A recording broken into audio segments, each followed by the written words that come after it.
Well, the day has finally come.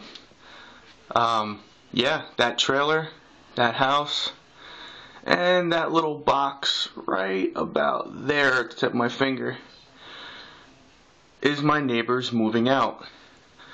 And if we're lucky enough, we'll get to see him carry out another handful of his belongings and putting him into this trailer. Now, just a little history on that trailer.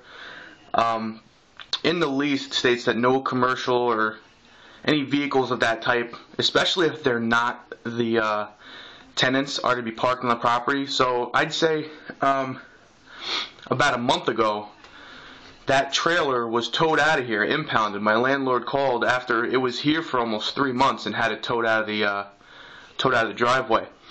And as luck would have it, a day prior, my landlord handed me a 3-day notice to serve him. But I was just, thinking about when would be the right time to serve this douchebag.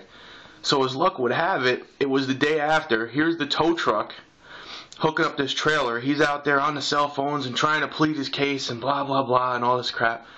And to add insult to injury, I walk out, in my shades, I had for dramatic effect, and just look at him and say, consider yourself served.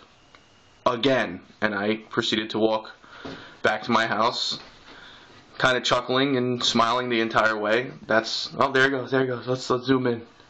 Boop. Oh, that's the volume, sorry. Oh, zoom in a little bit.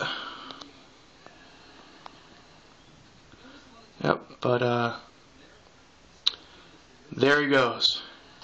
He's got what I like to call, as far as a wardrobe, the Larry the Cable Guy signature series, where every piece of clothing that he owns, whether it's a button-down flannel or a dress shirt or a t-shirt or a sweater or a bubble jacket, everything is sleeveless. There ain't sleeves on anything in that man's wardrobe. And I don't know if it's because that's how you air out them pits when you can't afford deodorant, but I think it's funny that you're crying poverty and you can't pay your rent, but you can smoke cigarettes, weed, you're constantly drinking alcohol, and you have a third child on the way now. People that are in financial strife don't usually have children. Oh wait, yeah they do, to stay on the system. That's right.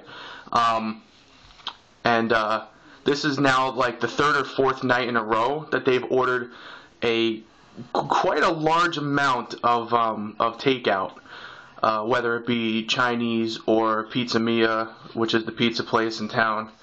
So yeah, I find it quite humorous that they can afford takeout, but they can't afford to pay their rent, and they're 3 months in arrears. But this is the first time. This is what we've been waiting for, and it took my landlord having to issue him, numerous 3-day notices. I think the first 2 3-day notices were issued by his son, but when my landlord's son, was not readily available, he asked me to serve it for him, which I jumped on, and right after that, they still hadn't moved out.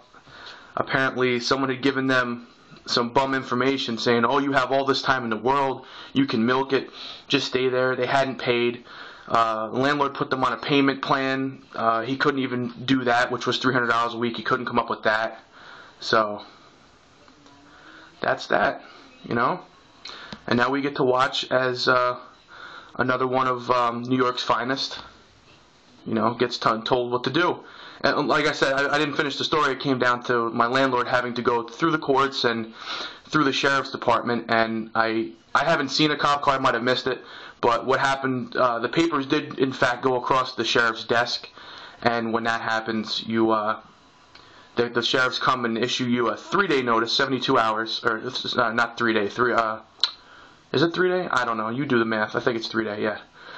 72 hours to get the fuck out of Dodge, or the sheriffs come back with the landlord, and you have to stand there and watch the landlord and whoever he has help him remove all your belongings from the house. And they no longer become your property. They get placed on the edge of the road, and then they are up for grabs for the public. So yeah, it's a happy day for me. I hate to see it happen to anyone, but I'm glad to see it happen when somebody doesn't do anything to improve their situation or their way of living. So there you have it. There he is in all his douchebag glory, and although he has boots on and we can't see, what socks he's wearing, it's probably safe to assume that they don't match. I don't know if you guys have seen my previous videos. Like, the guy's a mess. Like, everything about him is a fucking mess. So, glad to see him go, and that's the end of the show. Alright, talk to you guys later. Peace.